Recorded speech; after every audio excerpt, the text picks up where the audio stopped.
जिगरी कौन था? ये जिगरी टाइप लोग बनते कैसे हैं?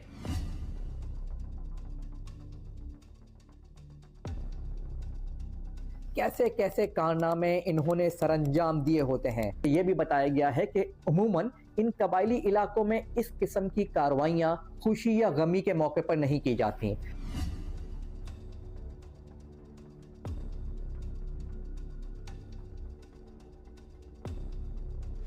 कदावर, रोब और दबदबे वाली शख्सियत थी।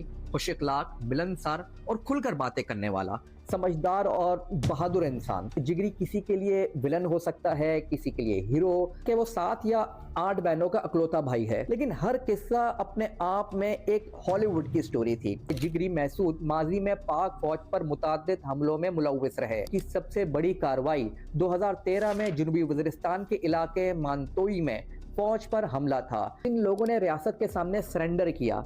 उनके लिए आम इंसान की तरह जिंदगी गुजारना मुश्किल हो जाता है। टीटीपी के सरेंडर लोगों को मकामी लोग सिलेंडर कहकर पुकारते हैं, लेकिन कोई मुंह पर नहीं बोलता, पीठ पीछे बोलते हैं। हकीकत कबायली इलाकों के लोग अमन चाहते हैं। ये बेचारे टीटीपी टाइप दहशतगर्द तंजीमों और सरकारी पॉलिसीज के दरमियान पिस गए हैं और आखिर में अंजाम ऐसा ही होता है। जिगरी को भी अपने अंजाम का अच्छी तरह से इल्म था, तो ये एक रवायत भी तोड़ी गई है। डीआई खान खुदकुश बम धमाके में जाबहक होने वाले अमन कमेटी के कमांडर वहीद महसूद अलमारूफ जिगरी से मेरी मुलाकात चंद साल पहले हुई।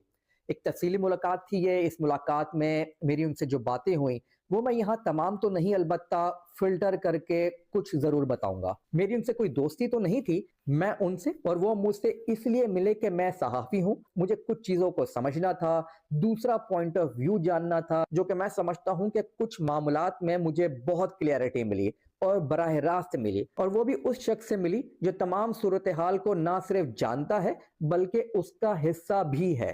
जिगरी ने मुझे बताया कि वो 7 या 8 बहनों का अकलौता भाई है।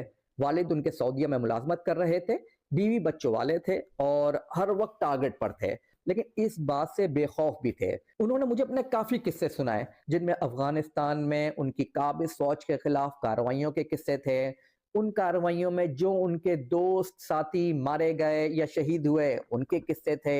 यहाँ के मकामी वाकयात भी थे, लेकिन हर किस्सा अपने आप में एक हॉलीवुड की स्टोरी थी। अब देखिए, जिन लोगों ने रियासत के सामने सरेंडर किया उनके लिए आम इंसान की तरह जिंदगी गुजारना मुश्किल हो जाता है। वो एडजस्ट नहीं हो पाते माशरे में, और माशरा भी उनको अपने साथ एडजस्ट नहीं करता। टीटीपी के सरेंडर लोगों को मकामी लोग सिलेंडर कहकर पुकारते हैं, लेकिन कोई मुंह पर नहीं बोलता, पीठ पीछे बोलते हैं, और लोग उनसे नफरत भी करते हैं।